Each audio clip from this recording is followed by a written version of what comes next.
Hey, good morning, Metropolis. It's now 5 after the hour of 6 a.m. in the big monster city. Come on! Let's get pumped! Not drinking any fucking Merlot! What can I say? The camera loves me. Shall we begin? After you, Junior.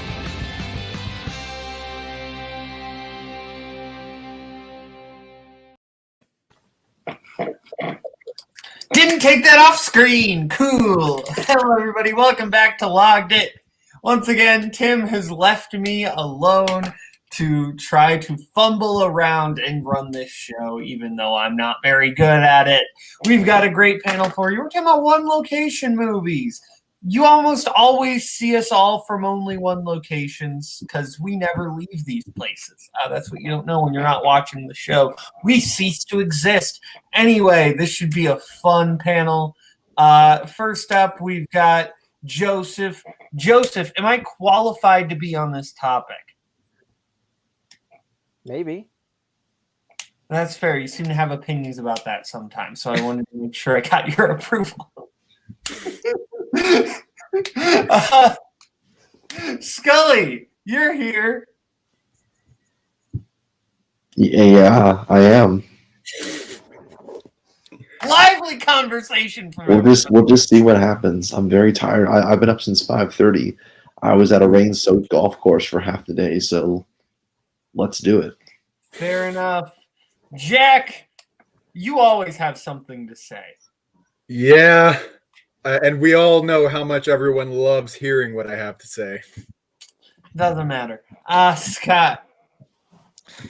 If the conversation breaks down, I am happy to discuss Scully's tweet from earlier about how he doesn't like condiments, because I actually agree with him. And so I will definitely go out on this condiment discourse on Twitter. Like, this whole community has broke down into condiment discourse. Lucas is talking about how barbecue sauce is not a top 5 condiment, as if he has a top 5 condiment ranking. I also have a top 5 condiment ranking, but we'll talk about that later. Get your wireless episode. Actual show.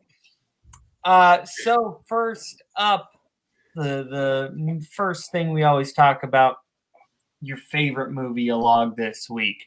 So, Scully, why don't we start with you? What was your favorite movie you logged this week? Quickly going to my letterbox. Yeah,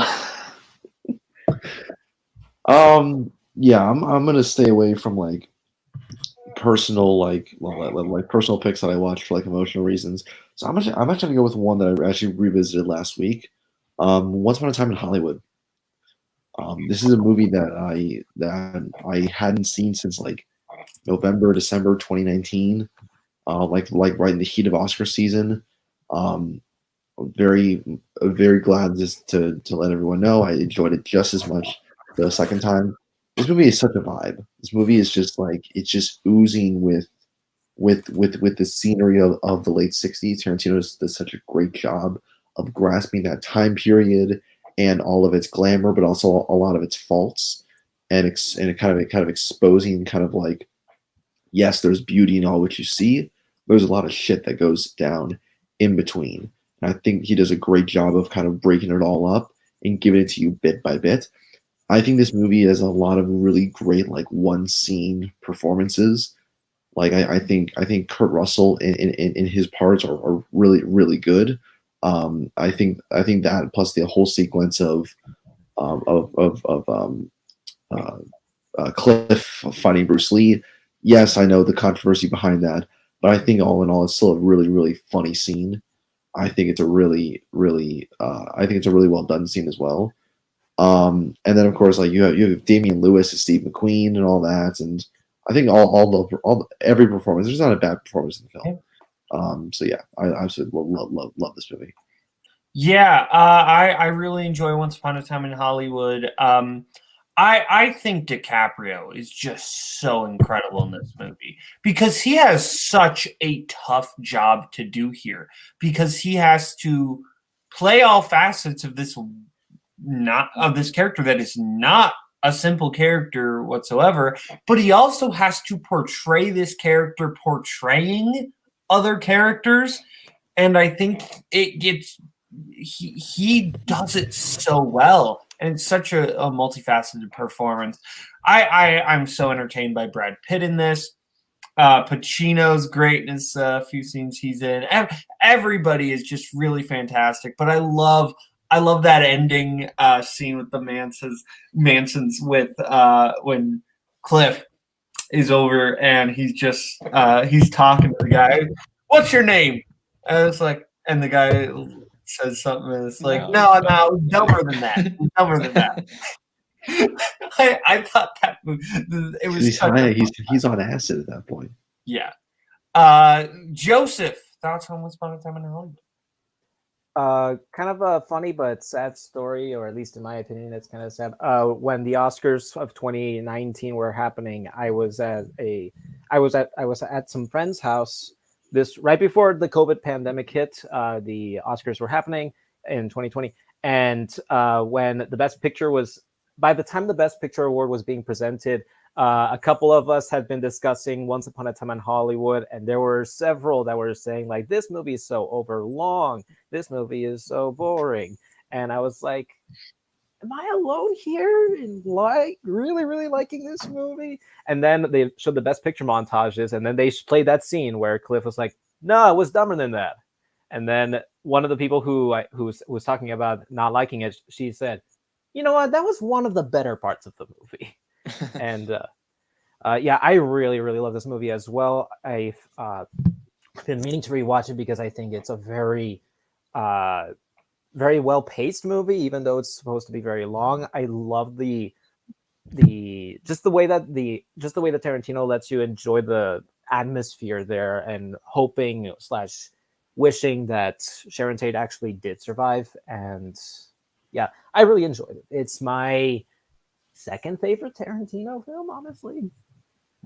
Okay, Scott, I know you're a bit of a Tarantino guy. What do you think of Once Upon a Time in Hollywood? Also, my second favorite Tarantino movie, actually. This is up to my top 30, I think, of all time. I think this movie is incredible. It's his, closest thing he's made to a hangout movie for sure, so I love it for that reason. I agree, DiCaprio's best performance ever for me. And I just love how warm the movie is, and the Sharon Tate stuff, especially. And also, nobody's mentioned the scene with Julia Butters, but that might be my favorite scene, actually, with her.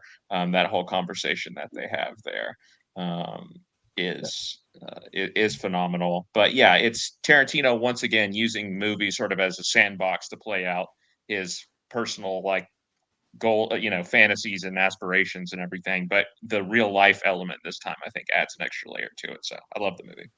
Absolutely. And Jack? Yeah, I saw this movie for the first time in the theater with my dad, which that was an experience in and of itself. But no, the movie's great. Enjoy it with your family, man. Brad Pitt gives my favorite performance in the film, personally, but I've only seen it the one time. I've been meaning to go back to it. I just haven't had the opportunity to do it. But I remember really liking it the first time, and while it's still fantastic, it's probably my fifth favorite Tarantino, maybe six. He's just made so many fantastic movies. So completely fair. Now we will get to Joseph. Joseph, what's your favorite movie you logged this week? This one's a bit of a surprise. This movie I watched for, I was looking into neon films. I thought that A24 was the only independent studio that people cared about, but apparently a few people also talk about neon in this community. So I was like, okay, there's some movies here that I didn't know were neon, so I'm checking this out. And I surprisingly really dug 2018's Assassination Nation. This movie is wild. It is Caleb's face. It says it all. The box from my library that I got it from said it's a mix of Mean Girls and The Purge. And go ahead, Joseph. But I'm not here today, just so you all know. I had nothing to do with this. Probably for the better. The movie centers around a town that turns on people whose data leaks are exposed and their browsing histories are exposed, and then people turn on them because they go like, oh, you're a monster, oh, you're this and that, you're a terrible person because of what you looked at. And then some people are falsely accused of creating those data leaks, and then they try to survive the people who are trying to attack them.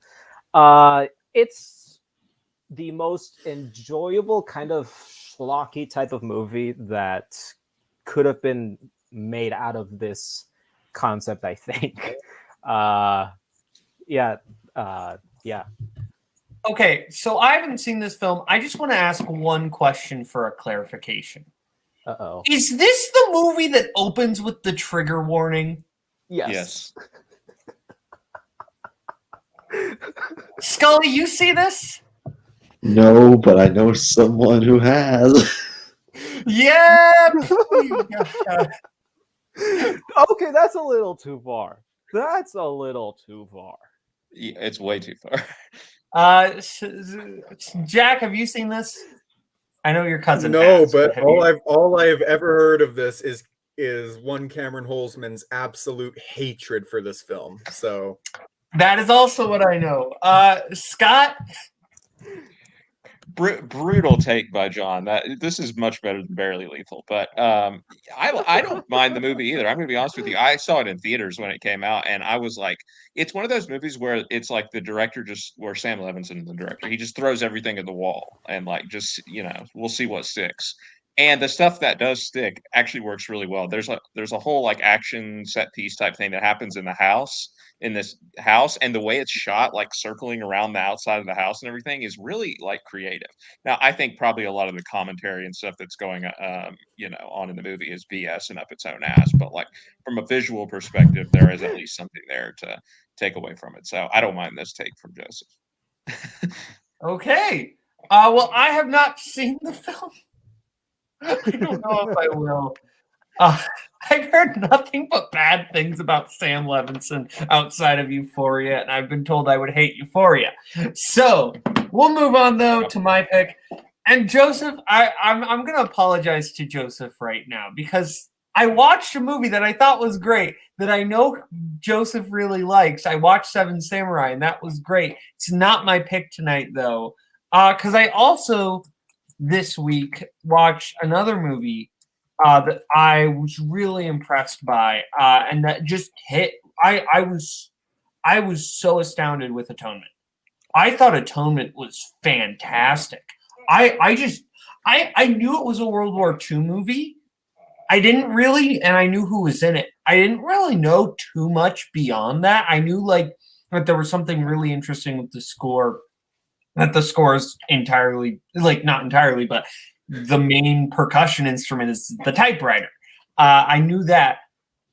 Didn't know what this movie was actually about. I almost don't want to get too much into the plot because the way the plot progresses is so fascinating. And this movie is significantly more interesting than I thought it would be. And really the main theme of this movie is ripple effects. The way one action ripple effects into disaster, and it is so fascinating. And the performances in this are great. Everyone is fantastic in this.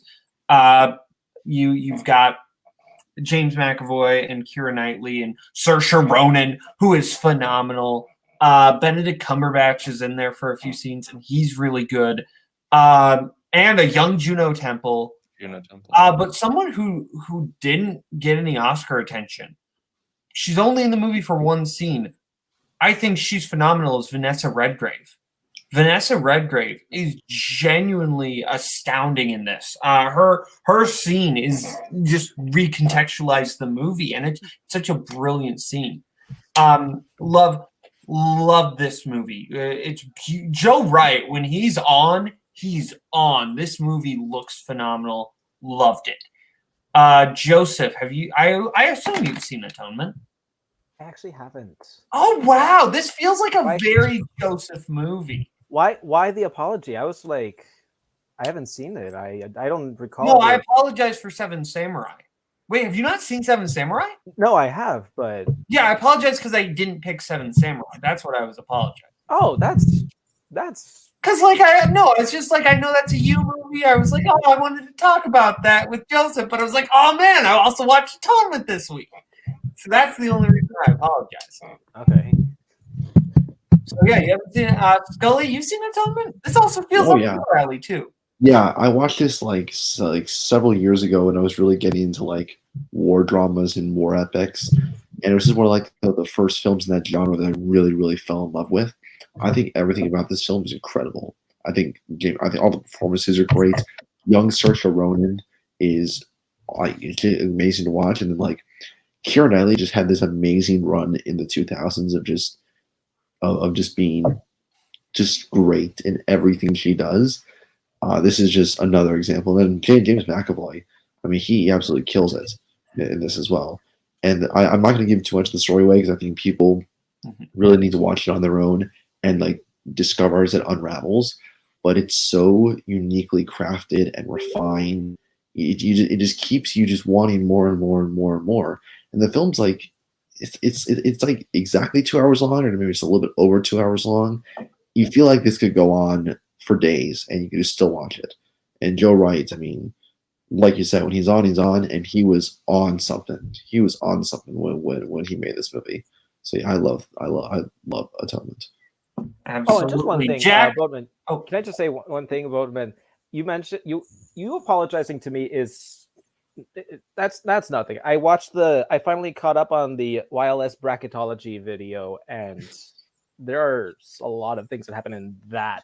Apologies that people need to apologize for. So you're good. I'm behind on YLS, so I haven't seen that one yet. I need to watch that one. I don't do know. yourself a Let's favor. let's just say everyone involved in that video suffered a lot, and they all deserved it. For different fair reasons. enough. Fair enough. Jack, has Holtzman made you watch Atonement yet? Not yet. Fair Well, enough. he should. Scott, you seen Atonement? I have, yeah. And even though Joe Wright does make garbage sometimes, like The Woman in the Window, like I will always defend him as a director because I think the trilogy of Pride and Prejudice, this, and Anna Karenina is like pretty unassailable. Anna Karenina is like much more experimental, but like this movie and Pride and Prejudice are like how you do like a period, like a traditional period piece, and make it enjoyable to a modern audience. Like I don't know if I can pinpoint one specific thing that he does, but like like Boatman said, I feel like you kind of expect this to be like a stuffy period piece, with emotionally withdrawn characters and tight corsets and all that stuff. But it's not that. It's really it does have a livelier, more contemporary feel to it. The performances are great. It's a very sad movie, so I don't come back to it a lot because of that. But it's probably my one or two from Joe Wright, so I love it. So far, Joe Wright is 3 for 3 with me of the movies I've seen with Darkest Hour and Cyrano. So I watch want The Woman in the Window. I've heard that one bad, and obviously not going to watch Pam. But right, I now really want to check out Pride and Prejudice. So Scott, we'll stick with you. What is your favorite movie you loved this week? So I watched a lot of great movies this week, actually, and you might expect me to talk about Apollo 10.5, which is the new Linklater movie that came out, and I do highly recommend it. But I want to talk about a different movie because I think it's only going to be in theaters for a short time.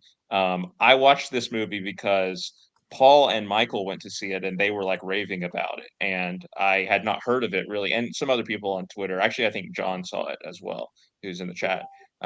Were raving about it, and I had not heard anything about it till last week. And I was going to go see Morbius on Saturday, but then like the reviews were just what they were. So I decided to spend 3 hours and watch this Indian movie called RRR. I think it stands for like Rise, Roar, Revolt or something. But it's a 3 hour Indian action movie. It's not Bollywood. It's actually that exactly, John. It's actually produced in a different location called Tollywood or Telugu, I think is the actual name of the place. But I can't remember what the director's name is, but apparently he's made some other movies in this style. But this movie is insane. Like the action in this movie is beyond what they are doing in American action movies, and it only costs like $50 million, I think, to make in American money. Yeah, Twohig is the language. Twohig is the language it's in, but it's a historical fiction basically about these two actual people who are revolutionaries, like in Indian history, but they never actually connected. They actually never actually knew each other. But this is like a fictional narrative where they become like best friends. And it's so there's all kinds of stuff going on. Again, it is an action movie ostensibly, but there's a romance angle. There's crazy musical numbers, again, like you might expect out of a Bollywood movie. There's this like dance sequence in the middle that's wild. It's beautiful to look at, but then it all comes back to the set pieces, like just using random stuff as projectiles. There's a scene with like 14 different types of CGI animals that just get released from cages. And it's one of those movies that, like, if you actually sit down and think about the plot, it's like the British government, spends so much energy trying to stop these people from rescuing one girl or whatever. It's just like a terrible use of resources throughout the entire movie by the British army. But it's set in like the early 20th century. But I highly recommend this movie. I highly recommend watching it in a theater. It is long, like I said, it is over 3 hours, but like it's the perfect way to spend a Saturday afternoon. Like it's a perfect Saturday matinee movie, and you're going to see stuff that you have not seen in American action movies before. So I highly recommend it. That is fair. I have not seen this. I have seen everyone on Letterboxd log this, and everyone who logs it loves it. So I'm kind of interested. Has anyone else here seen this? I'm just going to throw that out. This film has been playing at my local theater since February, and every week when I go to see another movie, I see the poster and I'm like, what is this about? So now I know what it's about. Am I going to watch it? Probably not, but it's nice to know what it's about. Fair enough. Now, Jack, take us home. What's your favorite movie log this week? Well, I had a not the busiest week for movie watching, but I did rewatch one that gets way too much hate. Oh, and that's Mockingjay Part 1. Oh my fucking Christ. Here's the thing. It's not that bad. It's actually kind of good. Is it the worst one in the franchise? Sure. But in comparison to some other YA movies, this movie's fantastic. Easily my favorite scene in the film is the Hanging Tree song, and when the people of District 5 blow up the dam that was giving the capital massive amounts of power. And that whole scene is just fantastic. When they start marching there, chanting the song, goosebumps every time. And most of that that's almost entirely because of the experience I had with it in the theater when I was in the hospital and got a day pass, got to see it with my mom, and it was just incredible to see. I don't know why, but it's fantastic. That scene. Movie's good. Doesn't deserve all the hate it gets. It's better than every single Divergent movie and every single Twilight movie. And it's not a high bar to clear. That's not a high bar to clear. I know. And then I'd say it's a little bit better. But yeah, Mockingjay Part 1, my least favorite Hunger Games movie. Not a film I'm a fan of whatsoever. This one's just kind of a slog, if we're being honest. Like I find Mockingjay, both of them, just so disappointing because I have an attachment to the first Hunger Games movie, though I admit its flaws. I think Catching Fire is legitimately really good, and then these two are just such an unsatisfying resolution. But yeah, I'm just not a fan. Jack, he already did. I said Jack. I was looking at Joseph. Meant to say Joseph. Joseph. The first time I saw this movie, I really liked it because I was just reading the book and I thought that it was a very close adaptation of it. then I rewatched it, and it went down for me. The focus on just the setup felt more of a slog compared to what would eventually be brought up in Mockingjay Part 2. So, yeah, it's gone down for me on rewatch. I can see why some people would say that it's not that bad, because I also agree that it's not that bad. It just doesn't hold up on repeat watches for me. That is fair. Scully, you have opinions? Actually, no, Scully, you have opinions. You're going last. Scott? Yes, thank you. This movie has to be one of the greatest like momentum killers for a franchise, because like the first movie and Catching Fire are actually quite good and did very well. Then this movie came out, and like I don't remember a single thing about this movie. It was just in one ear and out the other for me. And then I'm not convinced that Part 2 ever did come out. Does anyone remember Mockingjay Part 2 coming out? I don't. That movie, I think that's a fake movie. But yeah, I like I said, in one ear, out the other. I quite like the first two. I did not care after this movie came out. That is fair. Scully, go ahead, let it rip. I've had to watch this movie no less than 3 times since it was added to fandom, and every single time so in my house there is a medium-sized bottle of Captain Morgan. I usually try to save this bottle for special occasions and things like that, but like just the mere mention of this movie and it being good for some people makes me want to grab it right now. I am sorry. Scott is 100% correct. This kills any sort of momentum that Catching Fire built up, because I love Catching Fire. I think that's a very good movie. Francis Lawrence directs the hell out of that. Whatever he was doing in this film, I don't know what the hell happened. Man, he just forgot how to direct. I mean, there's not a single thing in this movie that's good except for maybe the hanging tree song. That's about it. I mean, you sidelined some of the best characters for bullshit propaganda pieces that don't pay off. I'm sorry, Spence. This is not a good propaganda film. This is not a good use of propaganda. This is just to sell tickets to 15-year-old girls who want to live in a dystopian fantasy. Boys in Jack's case. But it's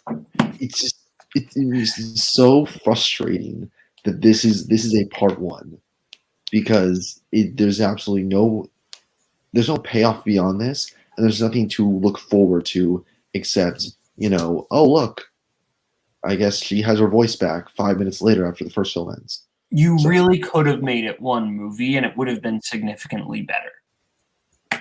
So that's everyone for Mockingjay Part 2. That's everyone for your favorite movie you logged this week. Now we get the other side of the coin. Least favorite movie you logged this week. Well, you know what? I'll start this time. Least favorite movie I logged this week. I don't think I had anything like atrocious. Actually, yes, yeah. I do. Yep.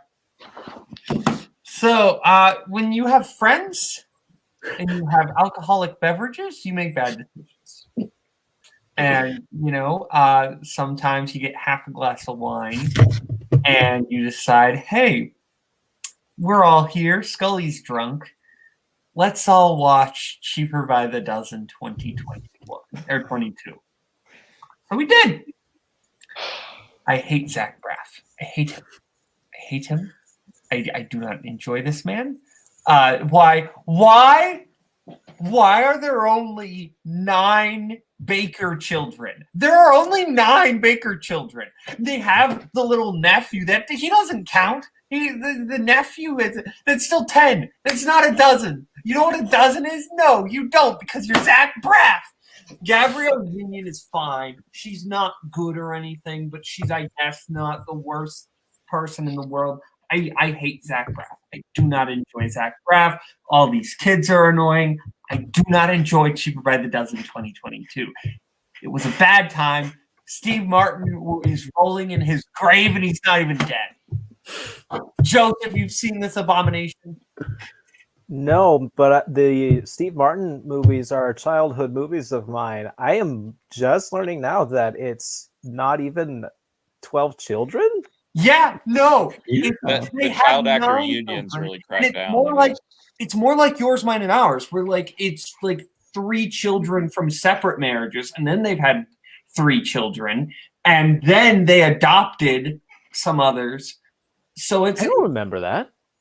no, I'm saying in 2022.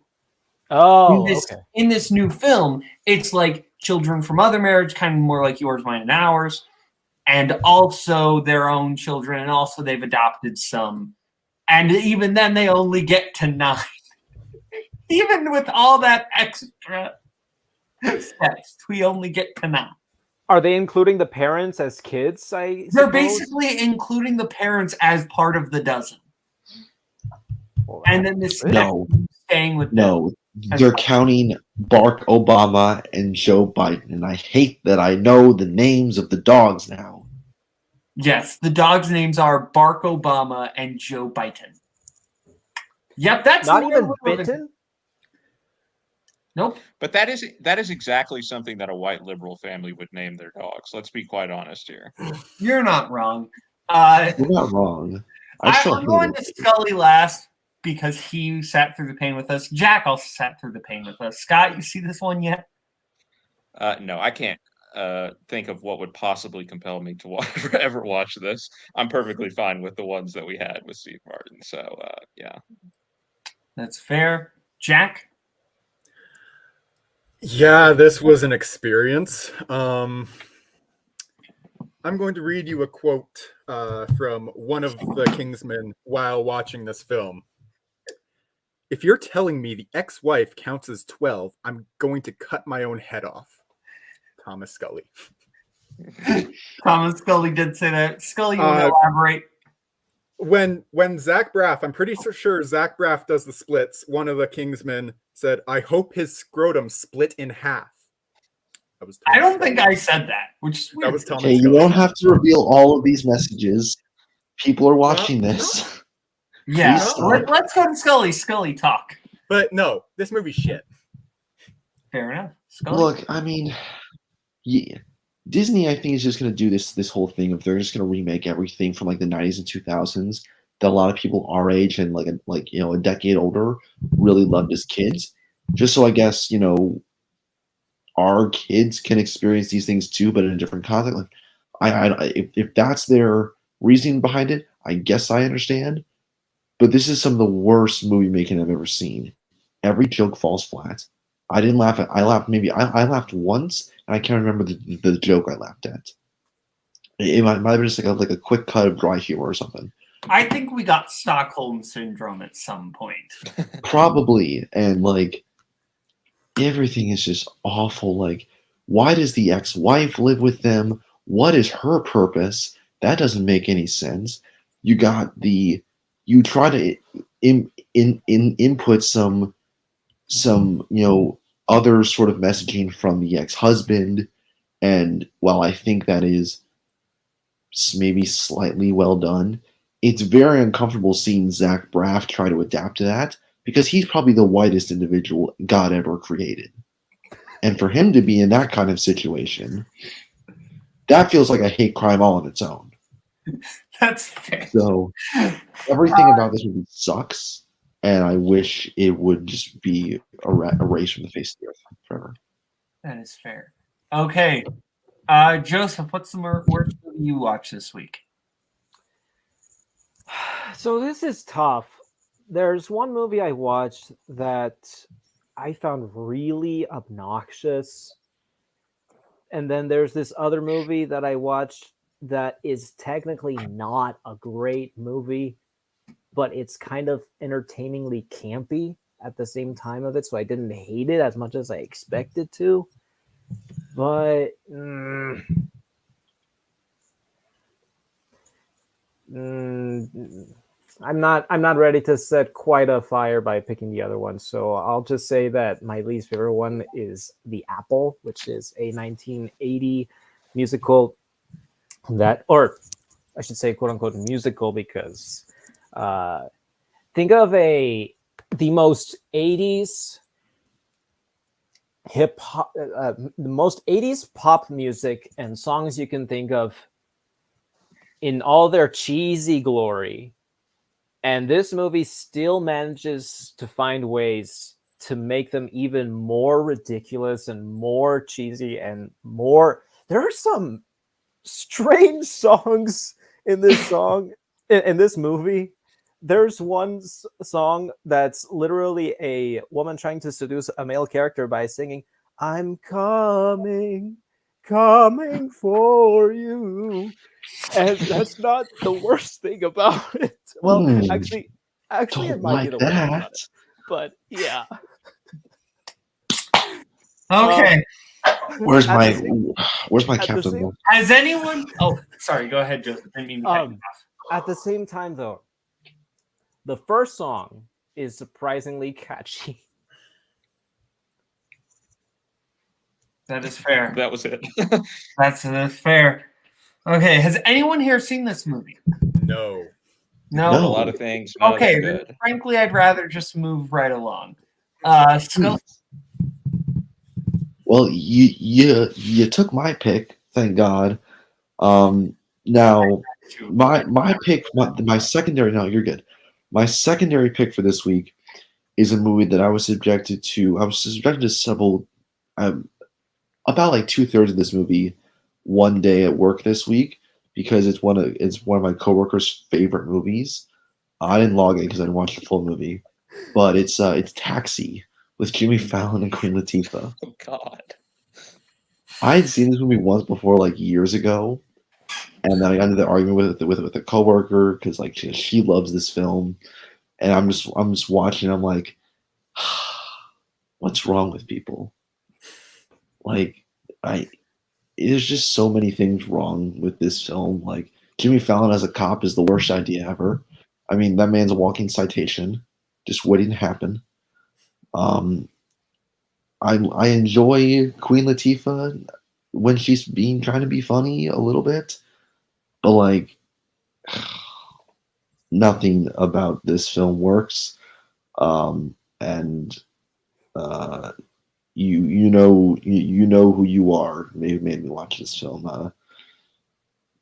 We're never working together again in the field. So thank you very much. Fair enough. I would not want to be on that side of Thomas Scully. I have not seen this, but Jimmy Fallon has just kind of always seemed to me like an animatronic came to life and somehow got famous. Joseph, you see Taxi? I haven't, but if you add Driver to the end, I have. Fair. Jack? I have not in both cases. We're going to talk about that later. Scott? Absolutely not. Yeah, we all make better life decisions. I don't. Do we though? We don't. I don't. Let's be real. None of us do. Maybe Scott. Scott hasn't seen some bad. Anyway, not important. Now we get to. Let's go to Jack. Jack, what's your worst movie you love this week? Well, this hurts me because Boatman took the one I was going to pick, and I'm not going to talk about the one that would technically fall into that category because I'll be talking about it at length on Sunday. So I'm going to go with a movie I saw a couple days ago with my family. And I still rather enjoyed this film. It just happens to be my lowest of this week. It's The Lost City. This movie is just a lot of fun. Is it particularly good? Like, no, it's not like an amazing movie, but it's just a fun, dumb romance adventure film, and with Channing Tatum and Sandra Bullock. And you kind of know what you're getting into with that. But Daniel Radcliffe is so good in this film. Like, I love what Daniel Radcliffe has done with his career post Harry Potter. Like, kind of just doing whatever the hell he wants. It's just so much fun to watch. I think he's great in Guns Akimbo, and he's really good in this. So if you're gonna watch the movie, watch it for Daniel Radcliffe alone. Like, and Oscar from The Office, he's in it for a little bit, so that's fun. I will say I like Brad Pitt in this. I thought Shit, that's right. I forgot about Brad Pitt. Brad Pitt's actually pretty funny in this. But yeah, I think Tatum and Bullock are like fine. They're perfectly like passable. Like Tatum's been funny, Bullock's been funny in this. They're both just kind of doing their shticks, and they're fine. They're perfectly fine. They're nothing special, and that's kind of this movie. This movie is just it's probably not one I will think about very much. Joseph, you see this yet? Nope. Scully, you see this one? No, but it does look interesting. I might catch it when it comes out, like on one of the streaming services. Fair, Scott. No, based on the trailers, this movie's not for me, so I'm going to be avoiding it. That is fair. So Scott, take us home. All right. Yeah, I didn't really hate this movie, but it's probably the worst one that I watched this week. No Strings Attached. I was just looking for something to watch on, I guess, Sunday, just like kind of light. And this, I realized I've seen the other movie, right? I've seen Friends with Benefits, the other movie with the same premise that came out the same year.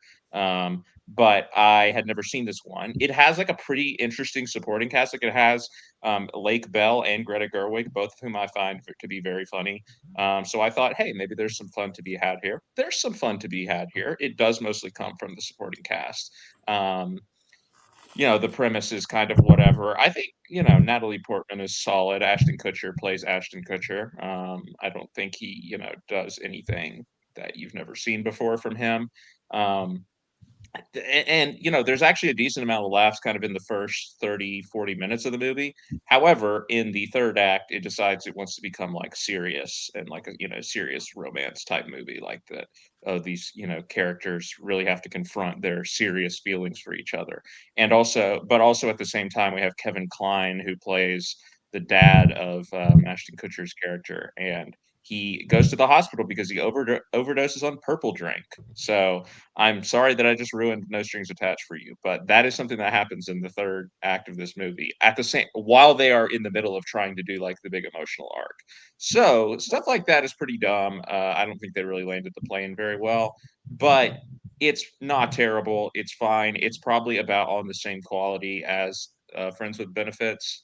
Friends with Benefits might be slightly better, but they're just kind of passable rom-coms, but sometimes that's all you need. Like it got the job done for what I was looking for on that Sunday.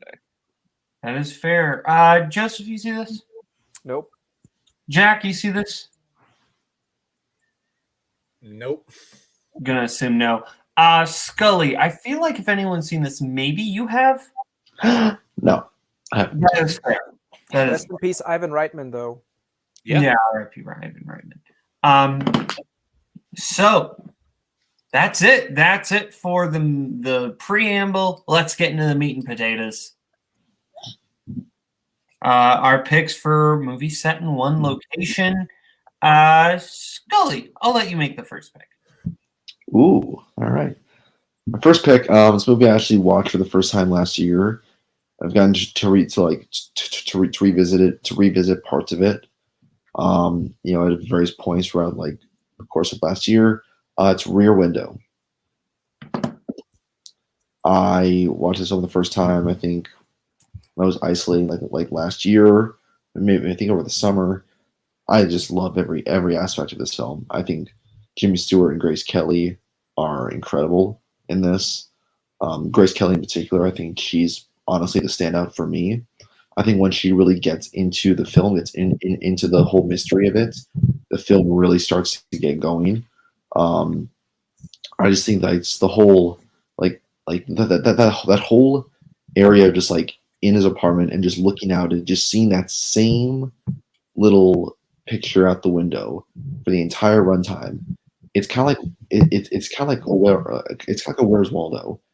You spot little different parts of it every time you look at it, and that way it kind of feels like you're helping figure out the mystery and the investigation along with both Stewart and Kelly. And I think the last 20 minutes of the film are incredible. They provide lots of great intrigue and mystery. One of the best climaxes to an older film that I've ever seen. I don't know if it's my favorite Hitchcock because I want to rewatch like Psycho and North by Northwest and and then want to watch a couple of the older ones too, like Rope. But I think as of right now, if I had to pick, this might be my favorite Hitchcock. But yeah, this was the one I had at the top of my list for tonight. That is fair. I love this one. This is my favorite Hitchcock. I think that the way this movie makes you care about characters who you rarely ever hear speak is like really fascinating. Like the way that you really get to like know these people that just across the way without really getting a whole lot of characterization beyond what Stewart sees is like really fascinating, and I like it a lot. I just love the way Hitchcock directs this movie. He's the master of suspense, and I think this is like the top of his mastery for me. Scott, I'll go to you.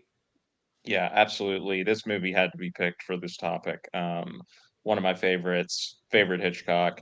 It's, I think Hitchcock's at his best when he's like, in addition to doing these, thriller plots, he's like exposing these dark sides of human nature.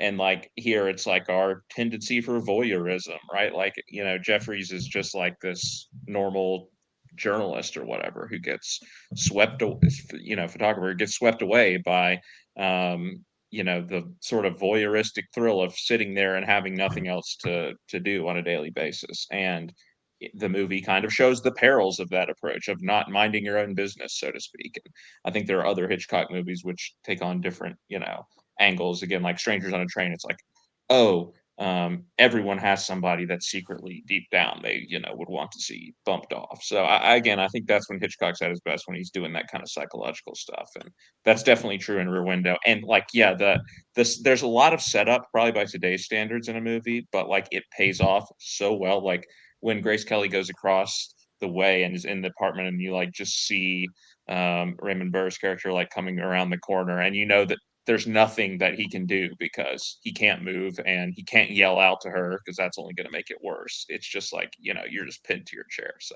great movie. Absolutely. Jack?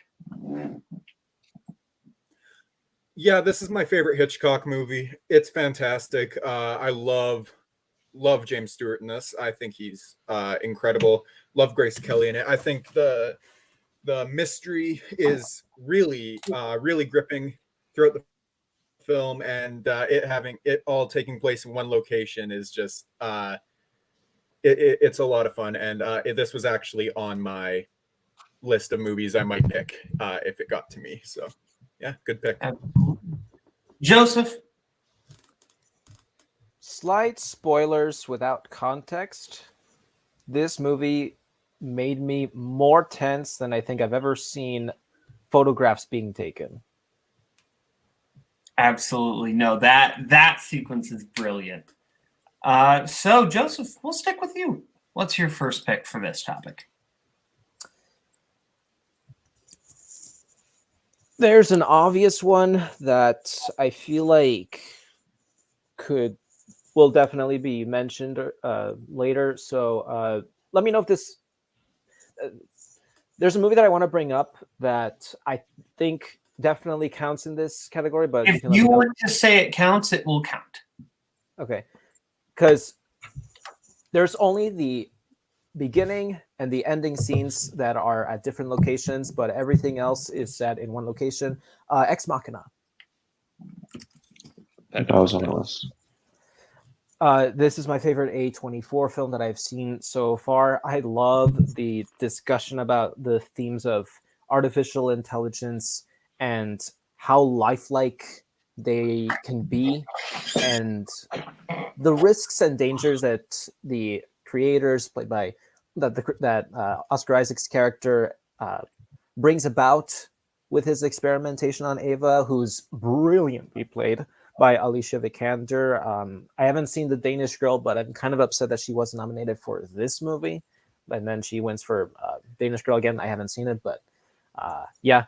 And the visual effects are very minimalistic, but so well utilized. The illusions are never broken in this movie. It looks like a beautiful film. I love the atmosphere in it. And yeah, props to the visual effects artist for being the film with the lowest budget since Alien, I want to say, to win Best Visual Effects at the Oscars. That is fair. So full disclosure, this is one of my bigger blind spots. I've never seen Ex Machina. I've been meaning to. I've just never gotten around to it. Scott. Yeah, definitely a great movie. I think I like Annihilation a little bit more. But I still think this is, really great. I'll never forget seeing it in theaters. I don't have too much to add, but I will say his new movie, Alex Garland's new movie, Men, is coming out in a few weeks. And it looks like it's also going to be a single location movie, at least from the trailer. So that could be interesting. It will be interesting. Jack?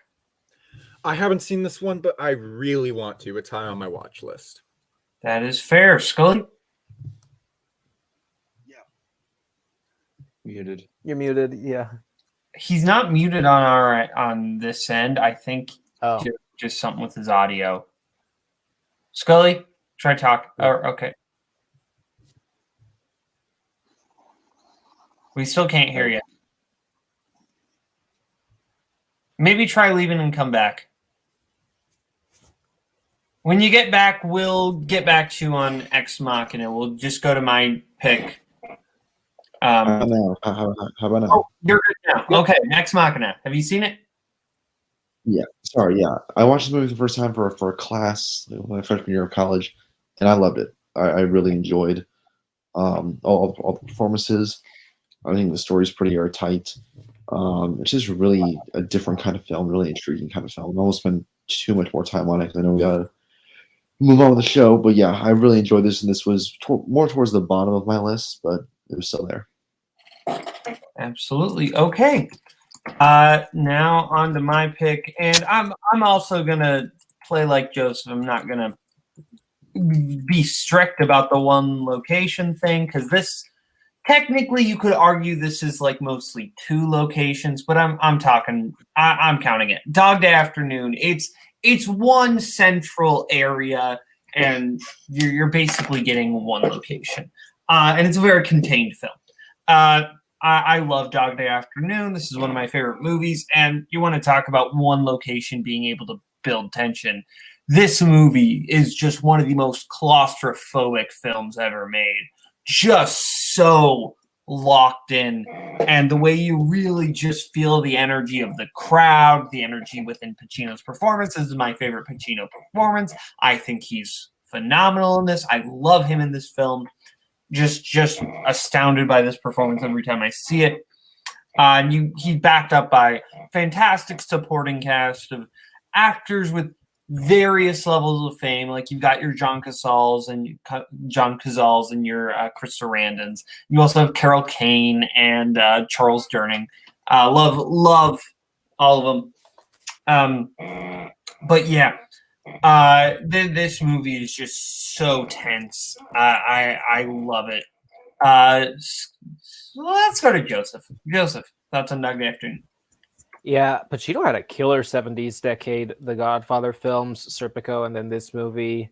But then people thought, no, he'll have another win later on that will give him an Oscar. Yeah, let's wait a little bit. And then Scent of a Woman happens, and then, which is not a bad performance, but like, you could have given him something from this or anything else from the 70s. This movie is really, really good. I agree with what you were saying. It feels very claustrophobic.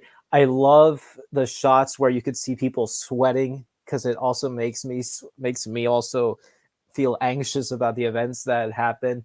It's still crazy to me that this is a true story, and then it's made for this movie because it feels like it feels something that somebody came up with in their mind, but it's actually based on real events. That's crazy to me. The ending blew me away. Really, really great ending also.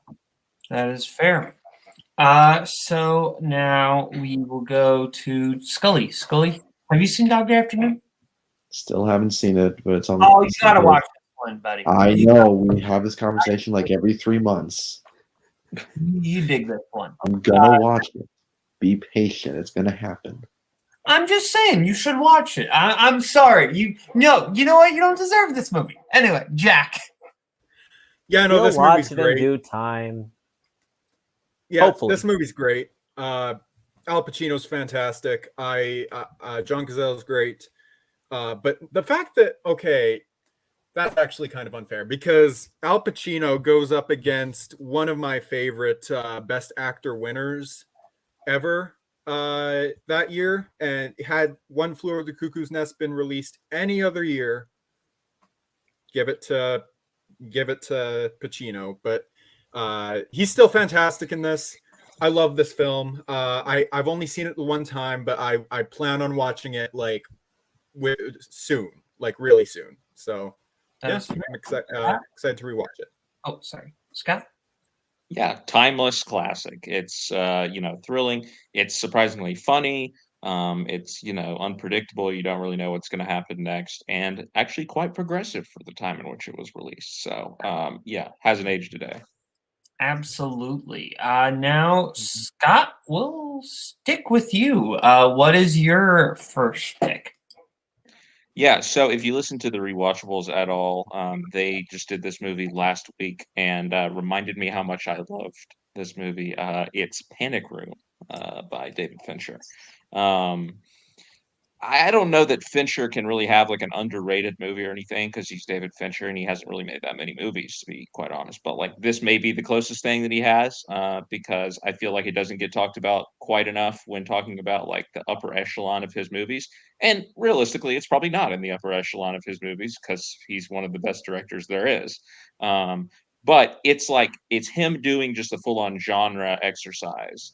And in that regard, it's thrilling. It has the same level of craft though that he brings to all of his other movies. I mean, again, read about the production history of this movie, and like it's Fincher doing Fincher things, and like there's a scene where like what is it that falls to the ground, like the glasses or something that like falls to the ground at a perfect angle, or no, it's when her medical bag slides across, when she slides the medical bag across the floor into the panic room, Jodie Foster. They shot that scene like 150 times or something. They did like 150 takes of that, of just the sliding across the floor, because that's David Fincher. But yeah, the performances are fantastic in the movie. Like all five of the leads, Jodie Foster, I feel like is so much better than Nicole Kidman, who was the original choice for the movie. I would have been in the role at least. But I think what really makes the movie work is the three villains. Like they're such great competing personalities. Like you have Forrest Whitaker as like the straight man who works for the alarm company. You have Jared Leto as like the chaotic, like force of craziness, but also kind of dumb. And then you have Dwight Yoakam as Raoul, like the silent assassin who just like doesn't say that much, but like any second he could just snap and blow someone's head off. So there's just a really great dynamic between all three of them, and they're all fleshed out really well. There's some really like nifty early 2000s CGI stuff that happens in the movie, which is like kind of campy and fun. There's like a sick shot through a keyhole. And it's just the story. It's fun to watch it play out. Like I love some of the little tricks that they use, like using the propane to like set Jared Leto on fire basically through the air vent. And just the way that they wring so much tension out of the simple setup and continuously introducing like new elements into it. Again, like Kristen Stewart being a diabetic and we got to run out and get the medication and all this. There's some logical gaps and everything, but the way that they keep upping the ante really works. And I think the movie holds up really well. Yeah, I really like your point about the criminals here, and they almost remind me a little bit of the criminals from the 70s taking of Pelham 123. Just kind of a similar dynamic of like various levels of control and precision, competence, and competence, and kind of a competing attitude between the criminals, even though they're all aligned to the same goal. And I think that's really fascinating. Fincher's one of the new masters of tension. Dude knows how to pull it off while still feeling like his own thing. Every Fincher movie feels very much like a Fincher movie. And this is no exception. I wouldn't put it in top echelon of Fincher, but that's like top echelon of movies. Movies, yeah, so, exactly. Yeah. This is a really good film. Quality thriller. Joseph? I do think I would consider this Fincher's most underrated film, mostly because with the more popular stuff that he's done, like Fight Club and Seven, it tends to be shoved to the side, the Panic Room, because He's done a lot of really popular but also really well done movies. I caught this on TV once, and I was riveted by the movie. I was very immersed by this claustrophobic atmosphere that I was creating. I wish I wasn't spoiled by the well, I guess it's not as much of a spoiler, but I wish I had not known going in that Kristen Stewart's character was diabetic. Thanks, Schmodown. Because I think learning about that later on as the plot progresses and seeing, oh, there's actually this other obstacle or another level of tension that adds to the story that makes it really unexpected and unpredictable. But yes, I really, really enjoy this movie. I need to rewatch it. Should get back to it. But yeah, I really, really like this movie. That is fair. Scully? We're going to go to Jack while Scully's frozen. One of the 3 Fincher movies I haven't seen. That is fair. Scully, please tell me you're good again. Okay. No, I'm fine. Sorry. You're good. I have not seen this. I've not seen this movie. Fair enough. That build up. Anticlimactic. Jack, what's your first pick? All right, my first pick is a fairly recent film that went completely overlooked by the Academy and other award shows, but it's Mass. It's Mass. This movie is fantastic. I think this one makes like the most out of like its single location. Like what words? This movie's fantastic. It's got 4 phenomenal performances from 4 great actors. My favorite of the bunch being Jason Isaacs, although Ann Dowd is not far behind. I think Jason Isaacs is just incredible. I think Martha Plimpton is just as great as the rest. I can't remember the other guy right now, but he's also great. And for this to be, I can't think of his name right now. Pretty sure he played Frank Bill Kranz. from Frank Kranz. Pretty sure he played Bill from one of the Diary of a Wimpy Kid movies. He did play Bill. This is his writing and directing debut. What a debut for him. Like, just fantastic. The script is incredible. It's directed marvelously. And it's not an easy movie to watch, but it's so, like, you should watch it. This is one that should be seen by everyone. Even if it isn't particularly easy to watch. And the scene where Jason Isaacs is recapping like what happened that day is heartbreaking. Like that scene took a lot out of me. The entire movie did, but that scene in particular is just my favorite of the film. Yeah. I thought Mass was fantastic. This is one of those movies that I'm really disappointed the studio bungled the release. Like, much like Cyrano. Like, the fact that this movie didn't get any Oscar nominations is honestly, like, not even the Academy's fault. This is just the movie being bungled by the studio. Because all 4 actors are really good. Everyone in this movie is firing on all cylinders. But, man, Jason Isaacs and Ann Dowd are both just powerhouses of emotion in this.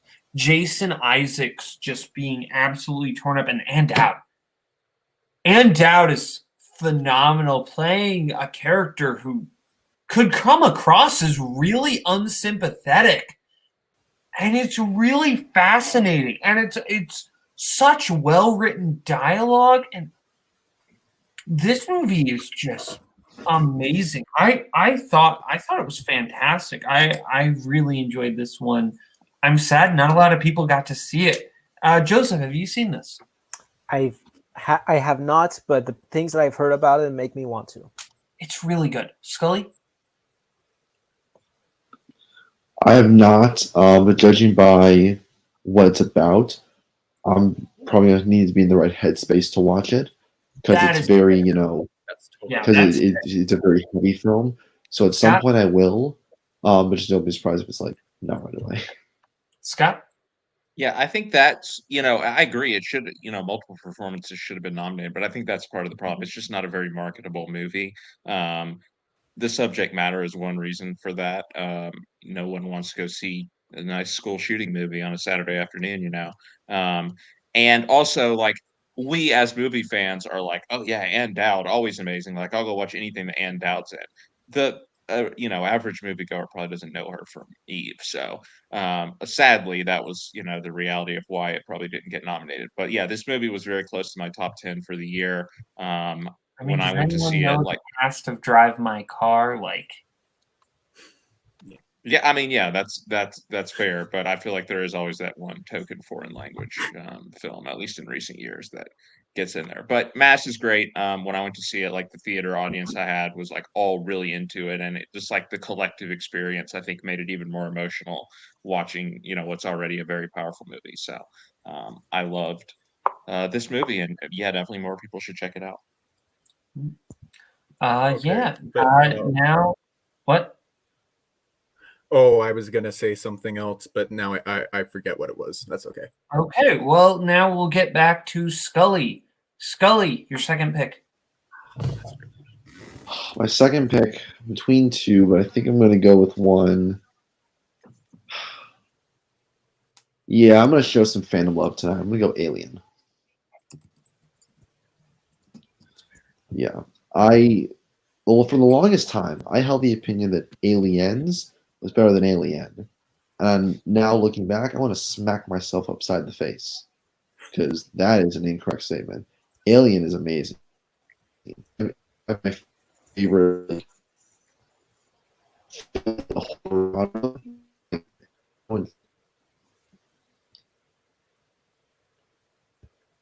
You're cutting out real bad, Scully. Okay, thank God. I thought it was me. For once, it's not, Jack. We'll let Scully finish his thoughts. Oh, he's back. I'm back, aren't I? Yeah. We need him to be set in another location right now, Scully. I dealt with this last night. You know who you are. Anyway, Alien. Anyway, a great sci-fi horror film. Probably my favorite film in the horror genre ever. Really, Scott kicks ass. There's not a single bad performance. I think the slow suspense, the slow horror, something I really vibe with.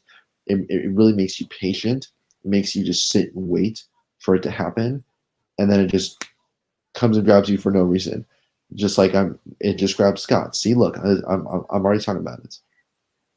But yeah, I think by the Alien. Yeah, the Jerry Goldsmith scores is also really, really good. And everyone talks about Sigourney Weaver, Ellen Ripley, but like John Hurt's really good. Yaphet Kotto is really good. Harry Dean Stanton, like all these great actors who are in this film for not that long of a period of time, they all shine. So yeah, great ensemble film, great horror film, great one location film. Fair enough. I love Alien. I'm not going to talk about it very long because I feel like I've talked about it like 3 times in the last week, but it's great. It's phenomenal. Love it. Joseph? This is one of my all-time favorite films. It's been growing on me with every subsequent rewatch. It's a little bit disappointing to me that I'm finding more and more people try to, or kind of have the opinion that that you have to like Alien or Aliens, but not both. You have to like one and call the other one overrated. Bullets Over Broadway. And this movie, I think it's a masterful film at creating tension, and that ending is one of the all-time greats. It's going for a different effect than what Aliens tries to do. I enjoy both quite a bit, but I won't disagree that this one does its job better than Aliens does. But I really, really love them both. That's fair. Scott?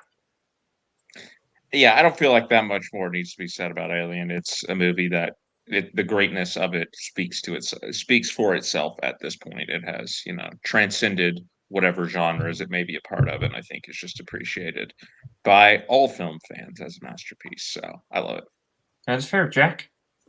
Yeah, I think this film's fantastic. I have this and Alien like right next to each other. It changes like by the day which one I prefer, but more often than not, I lean Alien. It's incredible.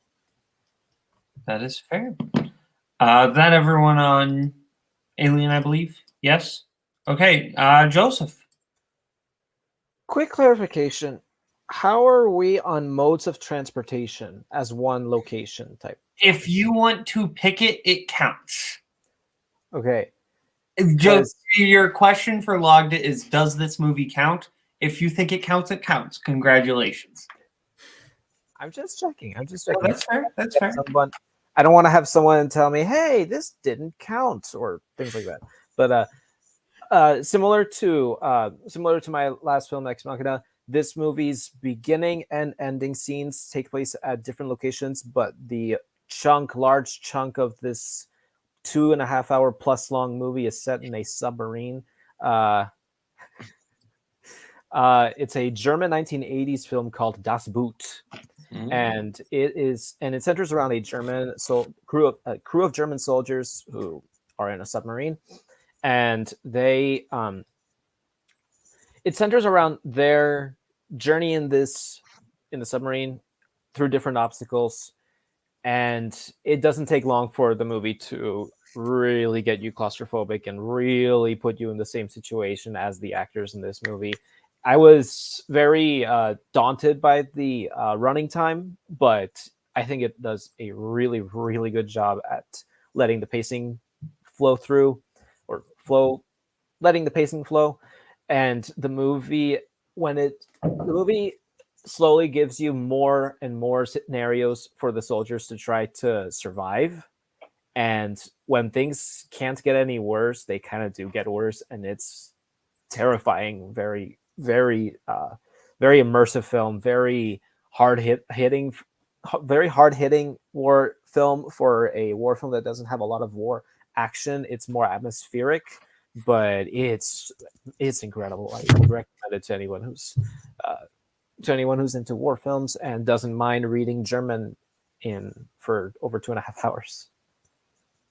That is fair. I haven't seen this one. I've heard good things. Scully, I feel like you haven't seen this one, but there's like a weird part of me that thinks maybe you somehow saw this accidentally. No, I've seen the Sweet Life on Deck episode that models this film, but I've not seen it. Okay, thank you. I didn't want to look stupid by referencing that, but that's how I even got knew you, this buddy. was I got you. Jack, you seen the Sweet Life on Deck episode? Because I know you haven't seen Sweet Life on Deck, but not that episode. I don't think. If I have, I don't remember it. That's fair. Yeah, no, Scott? Have you seen Das Boot, Jack? No, but I was gonna say everything I've heard of it is fantastic, and I really, really want to see it. That's fair, Scott. No, I haven't, but I think Wolfgang Peterson is an underrated director. The episodes of Sweet Life on Deck he did were great. I knew him first as the Never-Ending Story guy. Yeah. Now we go to me.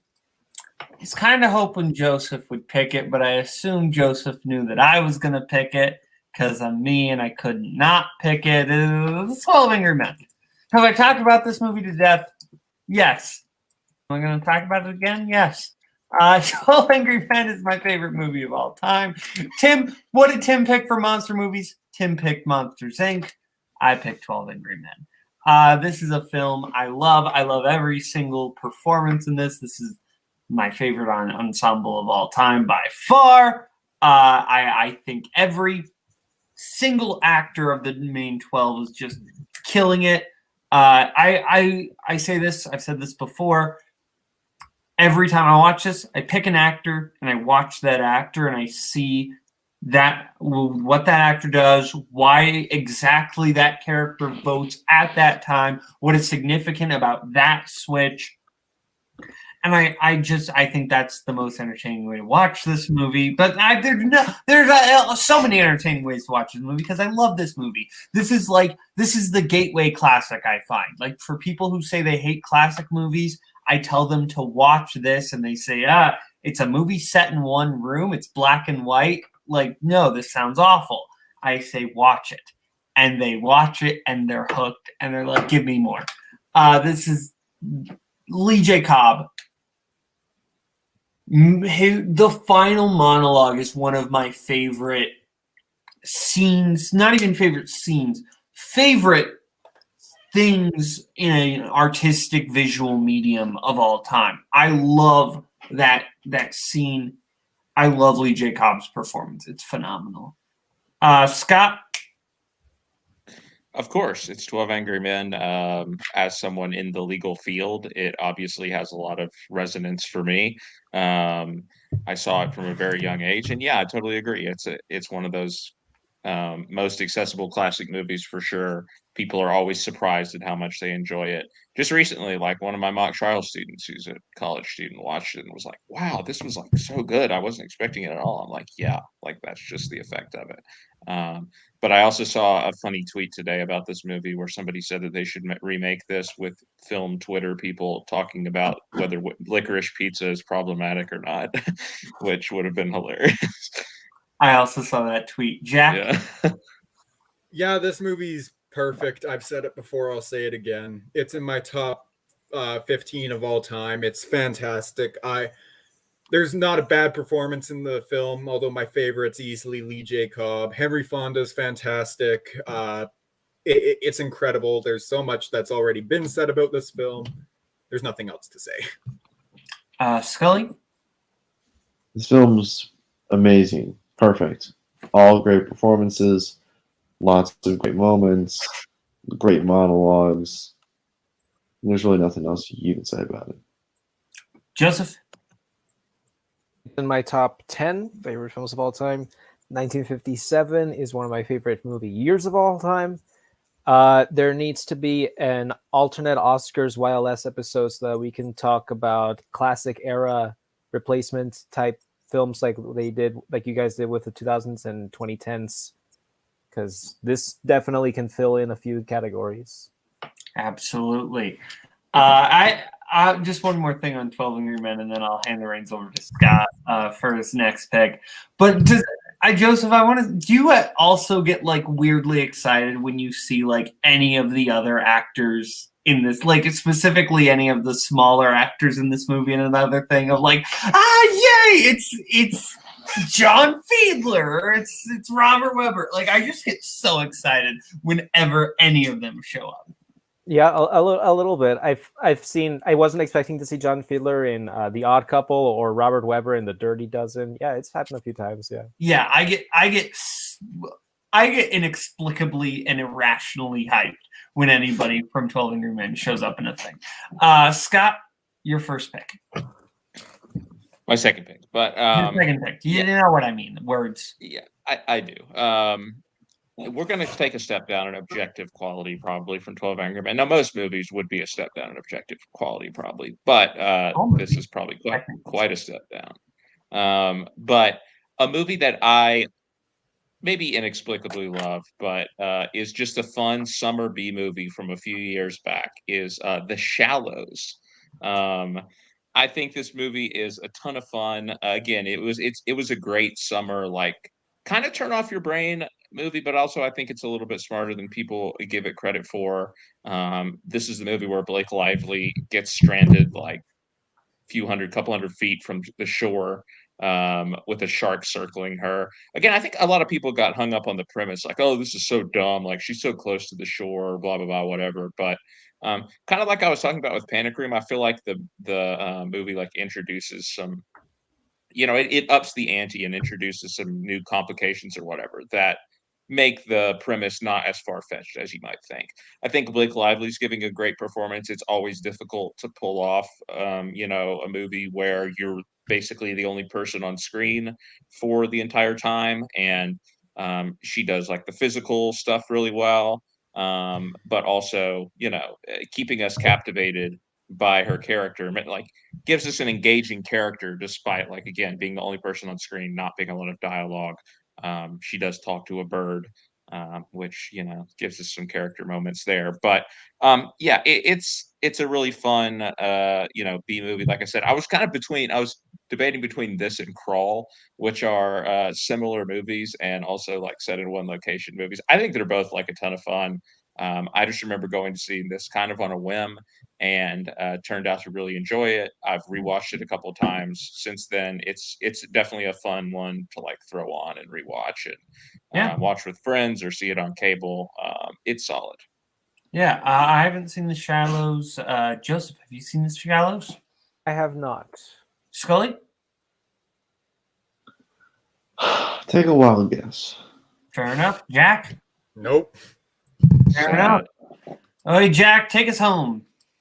All right. Well, I was debating between two, and I'm going to talk about the one I've talked about a couple times already because I'm going to be talking about the other one soon enough. And I'm going to pick Reservoir Dogs. This movie's fantastic. Like, the beginning of it takes place at the diner and then a car. And then we're there for basically the rest of the film. And it's... we're in the warehouse for the rest of the film, and it's fantastic. Mr. Orange, Mr. White, Mr. Blonde, every single character in this is incredible. I really like his name's Chris Penn, I believe, as Nice Guy Eddie. I think he's really fun. No, this for Tarantino to make his debut with this film is just impressive, like really impressive. And how, like, the hearing about how it was made and how difficult it was, and it's just so much fun. And then you've got one of the greatest opening scenes ever in this film, but no, that the whole but Steve Buscemi as Mr. Pink, favorite performance in the film. I love this movie to no end. It's just barely out of my top 10. I think it's my 11 or 12 of all time. It's incredible. I love this film. Fair enough. I think Reservoir Dogs, fantastic movie. It's my second favorite Tarantino. We were talking about second favorite Tarantino. That's my second favorite Tarantino. I really dig Reservoir Dogs. I love all these characters. I think these characters are just so fun and so interesting, and Tarantino is so purposeful of when they do certain things. He really builds up like who these people are, and yeah, love these performances. Love the soundtrack. Love so many of the moments. I really love K. Billy's Sound of the 70s. Like, that's just a fun little mood setter, and Stephen Wright just has the perfect not caring radio DJ voice. Joseph? I like this movie. It's been going down for me on my Tarantino rankings. The more movies the more, I don't want to say that it gets worse because it's still a really, really good debut. I just like the polish of his future movies more. I feel like I like seeing Tarantino as a fully fledged filmmaker with Once Upon a Time in Hollywood, Inglourious Bastards, and Django Unchained, and even Pulp Fiction. I feel like is a substantial growth from him over the course of just one movie. So it's not. It doesn't quite rank as high anymore for me on my Tarantino ranking list, but it's still good. That's fair. Scully? Yeah, I love this movie. I think this is my third or fourth Tarantino. It's one of those two. It interchanges with Hollywood, honestly. But yeah, I love everything about this movie. I think Stuck in the Middle with You is a song that I will play like at least once a week just to get myself in a mood, just because I think that's such a good usage of that song. It's just so goofy, but also so like dark and sinister as well. And it just has so many different meanings, like in and out of the context of that scene. I love all the performances. Steve Buscemi, of course, is great. Harvey Keitel is great. Chris Penn is great. Michael Madsen is great. I mean, like, there's so many, and Tim Roth too. You know, you don't really think of Tim Roth as a good guy nowadays, but in this film, he really kind of sells that. He kind of sells his role really well. Him being a good guy, but also kind of being like nonchalant, not caring all that much. But yeah, I think everyone gives great performances. One of my favorite Tarantinos. I was between this and Alien for my second pick, so I'm glad that somebody else picked it. That is fair. No, Scott, you haven't talked about Reservoir Dogs yet. Go ahead, Scott. No. I mean, I don't think I'll ever dislike a Tarantino movie. However, this is my second least favorite, actually. I think it's really, well made, entertaining, all that jazz. But I don't know. It doesn't quite have that joy like I was talking about with Once Upon a Time in Hollywood for me. And like the characters are memorable, but I don't think there's anyone quite as like lovable for me as like, Rick Dalton, who we talked about, or like Max Cherry and Jackie Brown from Jackie Brown, or Shoshana from Inglourious Bastards. It just doesn't, nobody really quite reaches that level for me. So, but it's, obviously a great movie.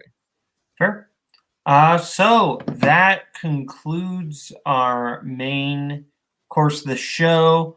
Our movies again were Rear Window, Ex Machina, Dog Day Afternoon, Panic Room, Mass, Alien, Das Boot, 12 Angry Men, The Shallows, and Reservoir Dogs. But we have one last thing before we go. Train to Busan is our movie of the month. So if you plan on being a panelist, we had a lot of comments, which are great. But if you plan on being a panelist, be sure to watch Train to Busan. Joseph, I'm going to let you take it away. Horror is a genre that I respect more than love, but this movie hit the right notes for me in all the ways that in many ways that I did not expect. Zombies on a train. That's the basic premise of it. But there are so many more details that made me care about it way more than I expected. First of all, the characters are developed way more than in other horror movies where they're just monster fodder or killer fodder. The filmmakers do a really, really good job, and the actors too act really well in helping you to care about them, so that you're actually affected by trying to root for them, and rooting for them to survive this outbreak. It's very fun at the first half, but it gets surprisingly emotionally draining at the second half because it gets really, really intense and really, really sad at times. There's this one moment that kills me every time I see it. It's not to spoil anything, of course, but it might be a little bit more special to me because I'm a Lilo and Stitch fan. The ending is one of the most emotionally cathartic endings that I've seen in any movie, zombie film or not. I never would have expected to say that about a zombie movie. It's so much fun. It's so much anxiety at the same time, but it's a great movie. I think I rewatched it in February, and it's gone up for me on rewatch. I was able to rewatch it, and it shot into my top 50 favorite films of all time for that. That is fair. This is a movie I appreciate more than I like. Kind of what you said about horror. This is just, I like all the character development this movie's going for. I definitely respect it. I just think I'm not a zombie guy, and I think that just hurt me so much. I really am just, I'm not a fan of the zombie genre. I just found it tough to get into this one. I just wasn't big on it. But I respect it. I think it's a really well-made film. It just didn't work for me, and that always kind of sucks. Did you say what rating you would give it? I'm sorry. Oh, no. 4.5 out of 5. 4.5 out of 5. I go 3.5 out of 5. So not that much lower. But I want to thank all of our panelists for being on, everyone who watched for watching. Be weird if you weren't watching, but you were everyone who watched. Thank you to everyone for being here. And next week, I should mention, next week is movies about magic or magic movies that can include, like, quote unquote, real magic in movies, your Harry Potters, or your fake magic, like your Now You See Me's or Prestiges or what have you. No, that's arguably that's a whole other can of worms. Wait, that's fake magic? What? I'm gonna. Anyway. We'll see you later. Thank you everyone for watching. Have a good one. In case I don't see ya. Good afternoon, good evening, good evening.